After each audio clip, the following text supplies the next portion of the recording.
Hey, welcome back, everybody, to the Modern Farming Podcast, where we bring you insights directly from the field about food, agriculture, and the incredible environment we all live in. Hey, look, this morning, Brad and I wanted to just sort of recap, maybe revisit our last two guests, because Brad and I are extremely lucky, extremely grateful to be able to talk to people like John Lundgren and Will from White Oak Pastures. We are extremely grateful for the opportunity, and I hope everybody got something from that. You don't usually get that type of perspective from people in the field doing extraordinary things in agriculture, as John and Will are doing. And I just thought we thought it'd be a good idea maybe to kind of recap and kind of fill in some of the gaps. Brad, I know you have a ton of experience with John Lundgren. You actually had the opportunity to work with him for a week or so here in Florida. Uh, can you share a little bit? Because, when he was talking, I asked him a couple of times about the cost or the ROI to the acre and whether this type of regenerative system was profitable. And he he said without a doubt it is absolutely profitable, and he said the data is in, the numbers are there, the research is on our website.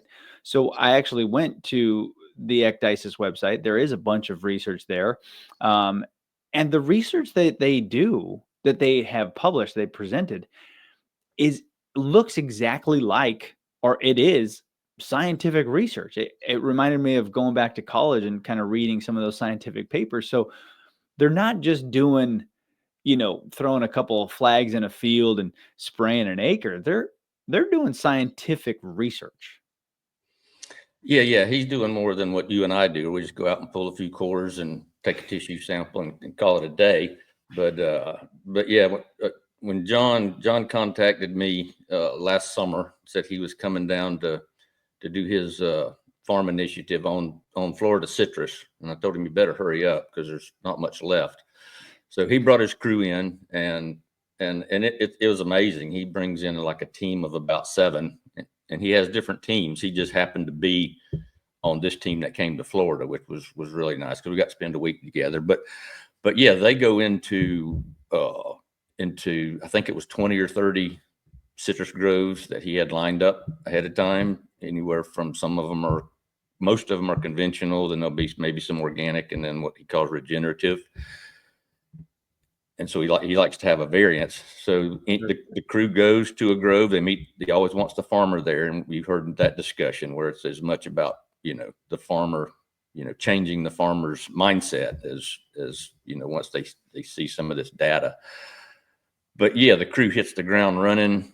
First thing they do is run out 3 diagonal 100-yard tapes across a block, and then everybody grabs their tools and hits the ground running. They have a 3-foot soil probe. They have to drive it in with a sledgehammer, and then they separate those 6-inch cores out, and those are all going to get measured for chemistry, for respiration, for genomic testing, all the way down to 3 feet. And then they'll do water infiltration. They'll put a tube in the ground, pour water in it, time it, that kind of thing. The funnest thing to watch was they would take a box and just drop it. They'd walk down the tape and they get to their mark. It didn't matter if it was in the tree row or in the middle. It was just random.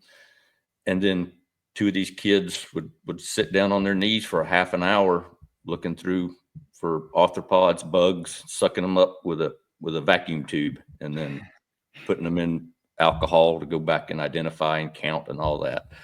But just a lot of different. The coolest thing to me, which was very basic, was how he would measure above ground biomass, which that's what a lot of this is about: keeping carbon in the soil, not having bare ground. But he had a homemade PVC tool. It was a square PVC grid with a PVC pipe that had a piece of plexiglass on the bottom of it, running horizontally. And he would just drop that at a random spot on the tape, and the weight of the plexiglass could only push down so far. So the more grass forage that was there, it gave him a reading of a 1, 2, 3, 4, 5, or 6. And so that's how he measured biomass and it was, so all that was really very interesting. So great. I mean, and he talked about the amount of money that they have to raise every year that, he's got to go out and find. And we're not talking about, like you said, we're not talking about a small budget that you and I are running on. He's they're attracting big dollars. And you don't get that kind of money in agriculture or in any science if you're not doing quality research, right? Yeah. I mean, you got to have a product, and his product is his research. Yes. And it was just really fascinating to hear him talk. I mean, I love the fact, like you and I, we came from a couple of different backgrounds here, but you grew conventionally grown citrus most of your life, and then you started to see another way and made the transition over to what you do now as a crop consultant. And I did the same. I worked for a very large company called Syngenta. Right. Did a ton of work in GMO crops, and it took me, probably 18 years to kind of see this side of the fence, which is, more regenerative, more looking at the soil, not necessarily just feeding the crop. We're feeding the soil. And for John to be at such a high level in the federal government, he was working for, it was the USDA, right? Yeah. He was an entomologist, He's and an entomologist. Yeah. yeah, He's the and big guy. which is so cool as in its own right, like as a profession. John studies bugs. Yeah. That was his profession. And so it was just really interesting to get that perspective from a guy who worked for the federal government, who was trained in a college to look at agriculture in a specific way as we were. And it's really interesting to see what he's done now and just doing amazing work. If anybody has the opportunity to check out Ecdysis, um, please just Google them. Ecdysis, you'll find some of their research. Some of their research, their data is a little bit sciencey, but there's still some really great stuff in there. And if you're a grower or a producer and want to kind of dig into that, just download the PDF and then hit the search button, Control F, search whatever you're looking for. You don't have to read the whole scientific, dissertation there, but there's some really great data. Actually, all of his data is really great. And if you're considering making a change, or if you're considering looking at these types of systems, one, you could always reach out to Brad and I. But two, that's a really great resource that he shared with us. So if everybody has a chance to go back and watch that or listen to that episode, that was part of our Dirt to Dinner series, and this has been a really popular series. We get some data from our team, and it seemed to be a really popular series, which we were hoping for. And when we brought in, Will from White Oak Pastures, he was somebody that I didn't know that Brad had already met or knew very well, but I had seen him talk. He was on the Joe Rogan podcast, and in Joe Rogan style, it was like 3 hours. Yeah. But the guy's voice was like, he's just so he's so steadfast. Like he's so 100% bought into what he's doing, and there's not even a question whether it's the right way or the wrong way for him. But it was interesting to hear him say that this system of producing cattle, the way they do it at White Oak Pastures, may not necessarily be profitable for everybody. Yeah, no, he did stress that quite a bit. And I think it can. It's just a lot of where Will talked about the processing and the marketing. It's not just that you can grow the cattle that way. That's actually probably the easiest part is it's time consuming in the beginning with what Will does. He's been doing it. He's large enough where he can have kind of permanent pastures where you're not moving electric fences all the time. But I first met Will 4 years ago. I went up for a workshop with Spencer Smith, who is he's the John Lundgren of cattle. and he gave a 3-day workshop. But that's where we went on the first morning. We went on the field day. So every morning, there's somewhere on his 3,000 acres, there's 1,000 to 1,500 mamas and babies on 30 acres that need to be turned into the next pasture. So he goes out. We loaded all the people in the class on the tour bus, the tour wagon. You go into the field that they're coming into, and it's just beautiful. You can see crimson clover and all the forages and different colors. And all these cows are not still milling around in that 30 acres next door. They're all huddled up to the gate. So there's no horses and dogs. There's one cowboy that goes up there and he makes sure he's out of the way, and he opens the gate and they funnel through. And it's like, it's almost spiritual. It looks like a wave of a school of fish swimming through the ocean, and they know what the best thing out there is to eat. They're eating the heads off the sunflowers. They're all going for that. And they eat that down for 24 hours and they go to the next pasture. So it's really a simple system once you get it set up. And that's how you really build soil health, is that kind of a system. Yeah, and so that is White Oak Pastures. They have sort of they sort of have this ag tourism piece, like you can go and stay there. Yeah, no, it's he has probably at least a half a dozen cabins, pretty nice, that he built. I was fortunate enough to stay.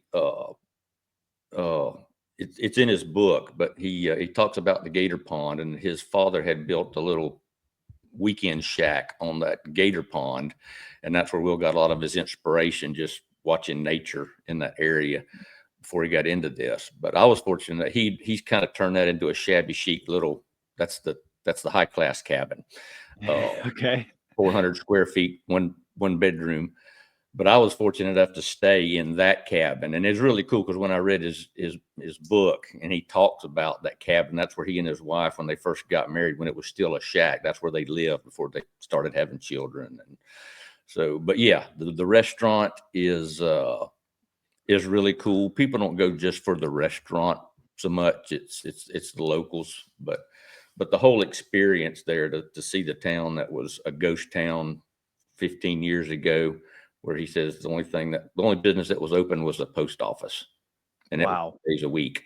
Yeah. And now he pretty much owns most of the town. He's bought up a lot of but the old homes that were run down, he fixed them up. His employees live in them. So it's really inspiring what he's done to a community. Yeah, and it's really promising because I mean, it's not like they came from a bunch of money. He had to do this. He had to believe in it, spend a ton of money. He talked about building all this stuff and having to build a slaughterhouse, something that he Yeah. said multiple times on the show that he really isn't a fan of, but he knew he had to do it. And what else was it really interesting to me is that he talked about not really wanting to be in all the grocery stores that he's in. I mean, he says that he's going all the way out to the West Coast, and he would really rather not do that because he doesn't want to compete with other regeneratively, produced cattle or producers. Yeah, he really is a community guy. I mean, Yeah. that's same as John. That's and I think we're going to talk about that some later. What do we do with these big commodity farms Mm. that every acre of ag is not going to be a community type farm? How do we get these regenerative processes working on larger scales, maybe even without animals? But for Will, he would love to sell every piece of meat in his county. He produces too much for that. Right. Uh, but like I said in the podcast, I mean, I buy his meat from Publix every week. It's his ground meat is in most of the Publix stores Yeah. in my area anyway. Yeah. And we've been doing it here too. And I didn't know until 3 weeks ago when we decided to have him as a guest. And, I'm like, we've been buying this. We had no idea.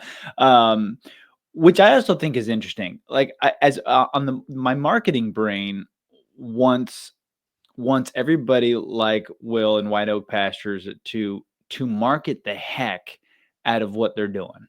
I don't think there's a big enough distinction on the grocery store shelves, especially here in Florida at Publix.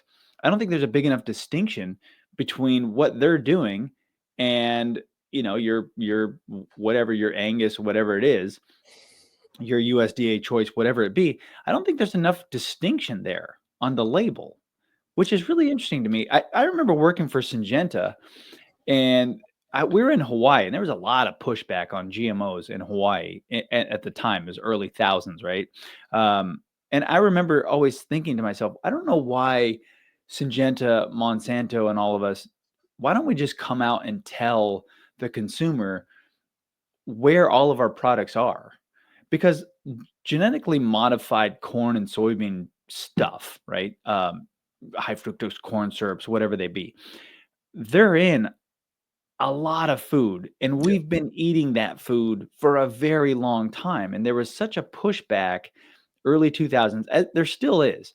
But I just thought it would be worth our while to market ourselves, to come out and tell the consumer, hey, yeah, I realize this is a technology that might scare everybody, but think about it this way. You've been buying these products for 20 or 40 years, and you're not dying, right? Right. You don't have a third eye when everyone thought, we're Yeah. going to all die. And so I just think it's interesting that they're not marketing that the way I probably would. And maybe that's the wrong way. I don't know. I would promote the heck out of what we're doing there. Yeah, no, I think, I mean, we know just because of the way they're fed, they just have to be healthier because we Mhm. talk about diversity. They're eating diversity. They're eating what cows are supposed to eat. There is a difference in the flavor, but it can be done extremely more scientifically. Will does a great job. He doesn't. I talked about that workshop where this fella Spencer Smith was there, and he actually starts dialing in to put fat to finish a cow, a beef, to get the marbling, the fat. It's all about sugar essentially, and Mm. corn and grain has a lot of bricks, sugar, but you can grow forage with a high enough bricks to get the same sugar content essentially that you do from grain.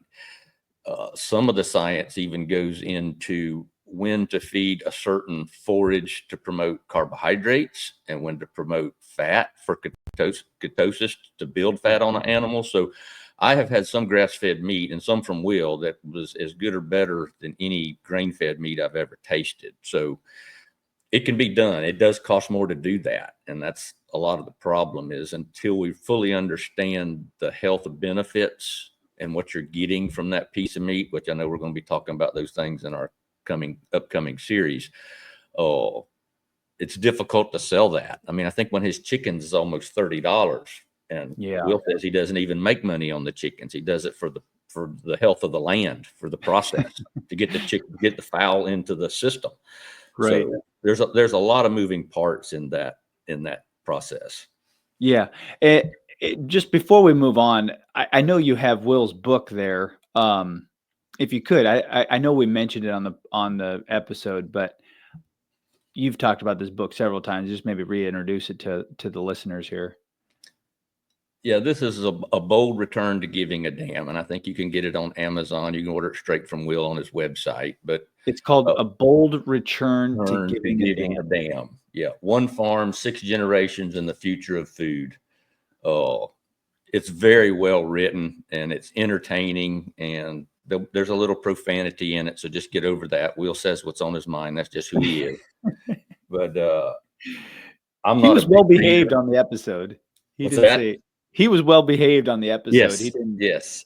Well, great. Yeah, no. So Will Harris, A Bold Return to Giving a Damn. Brad raves about this book. I haven't read it. I just told Brad before the episode here, he is way ahead of me on the book game. But if anybody wants to find that, you know, I wonder if it's on, what's that app where it talks to you, it reads the book to you. I Yeah, wonder it if is. That's how Matt read it, and that's how he did. So is it Will reading it? no. Oh, that I don't know. I don't think so. Usually Okay. it's computer driven, so it's not. Okay. No, if It it would was be Will reading it, no, it would be awesome, but it's Oh, not. it'd be so great. It'd be so great. But I know he doesn't have the time probably or the patience for that. He said he was very adamant about not writing a second book. So, Yeah, if you want to get that book, yeah. certainly jump on there and grab it. So, hey, you mentioned it a couple of times. So that was our series, Dirt to Dinner, everybody, and we really appreciate all the audience, and we had a lot of great feedback. Um, if if you can, please share that with your friends, your family. We are still certainly trying to build our podcast. We're doing great. Thanks to everybody, all of our listeners, those of you who keep coming back, keep downloading, keep watching on YouTube. We certainly do appreciate that as we build our brand and start to build this podcast out a little bit more.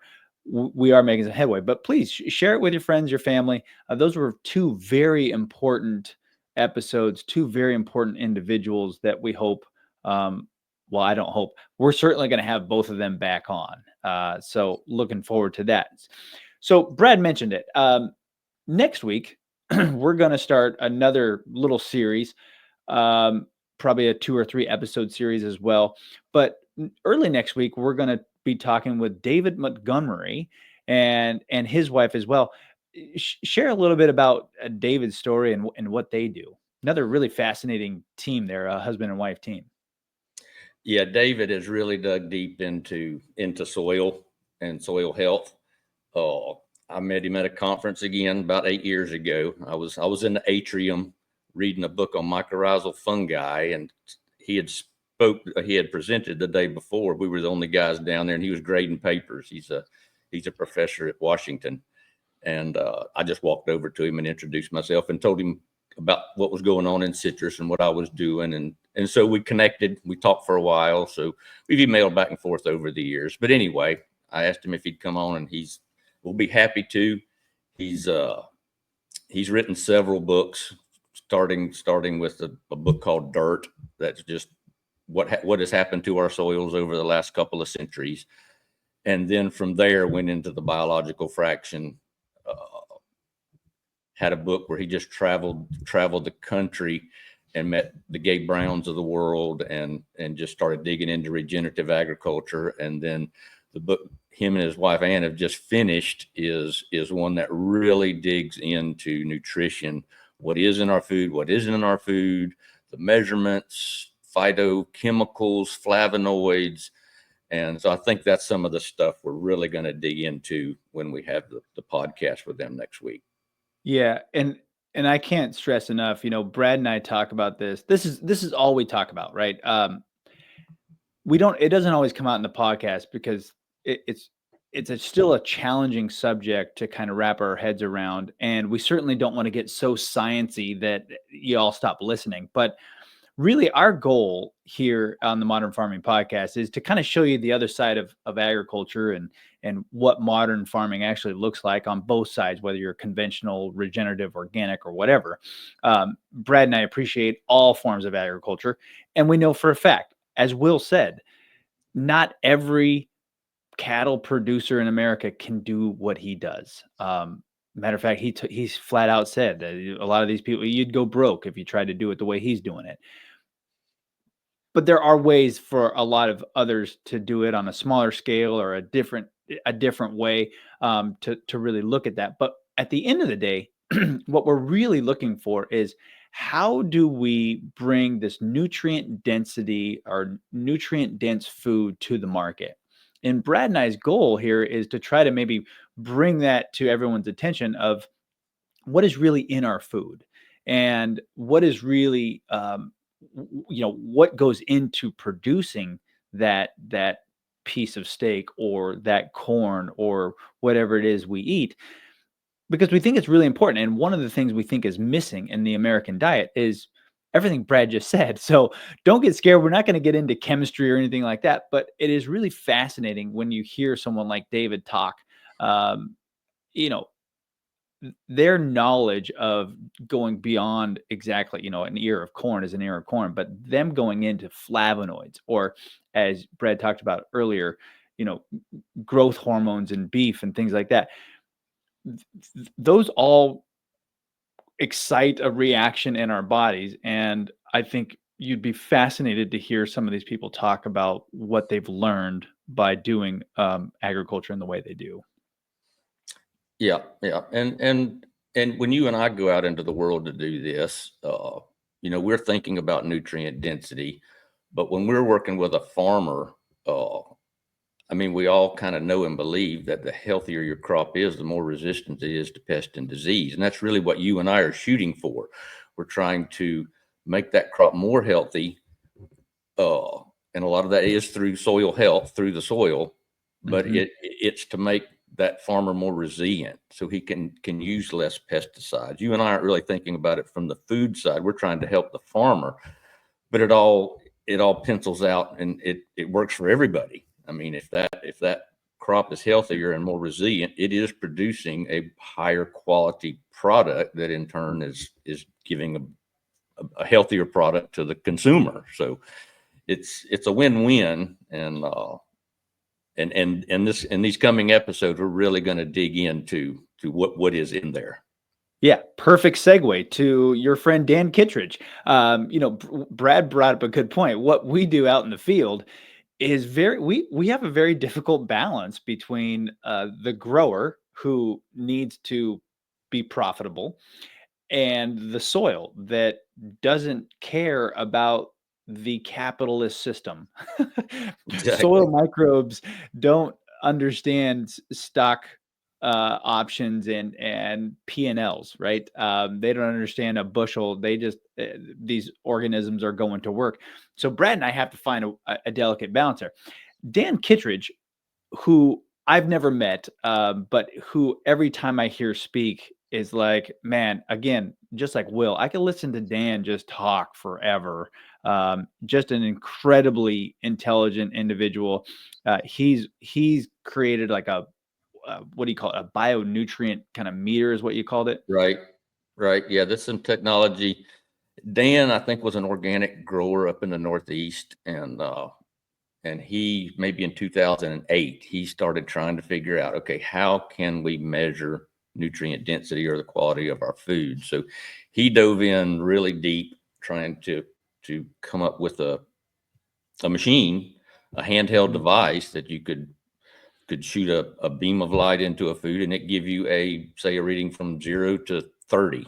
And it's not just zinc, manganese, and calcium and all that. This is taking all these flavonoids, all these different compounds in our food, and then giving it a score from, say, 0 to 30. So, and we've talked about this in the past. If you can put that beam of light into a carrot that gives you a score of 25, and then the next one's a 15, and the next one's a 5, well, you'll pay more for the carrot because you have to eat 5 of the lesser ones to get the food value of the more expensive ones. So that's what Dan works on, and that'll be it's kind of a game changer, I think, in the world of soil health, because now these farmers could afford to do more, because it does get expensive to make the transition, but just to build soil takes a lot of things to put carbon in the soil.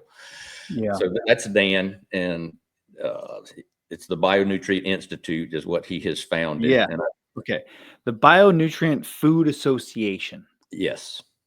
Really cool. Bionutrient Institute. He's got kind of both on his email signature there. So the Bionutrient Institute and the Bionutrient Food Association, Dan Kittredge. And then we're also going to have David Montgomery, and David's wife's name is Anne. Okay. 2 episodes again that are going to be knowledge rich, really kind of another side of the fence here in agriculture. And again, I can't say enough. I'm so grateful to be part of this podcast with you, Brad. You know, so many fascinating people, and set both of these folks up. So thanks for doing that. And folks, look forward to seeing that. We've got 3 or 4 different episodes already shot. We're working on a couple more. We're working with some teachers to kind of highlight what some of our teachers are doing in agriculture here in Florida and around the country. So we're building this thing out. So if you could stay tuned, certainly share us with anybody you can to help us out. remember, you can go to the website, thegreengenefoundation.org, and you can click on the podcast button there. On the podcast button, you could subscribe or at least give us your email. We're not going to spam you. That's not what we do. We don't have a team to do that. So, excuse me. So don't worry about that. But what will happen is if you get on that list, you'll get an email every Friday when our team launches the next episode. So we are launching every Friday. I've been telling you folks we're every other Friday. I was wrong. Shocking.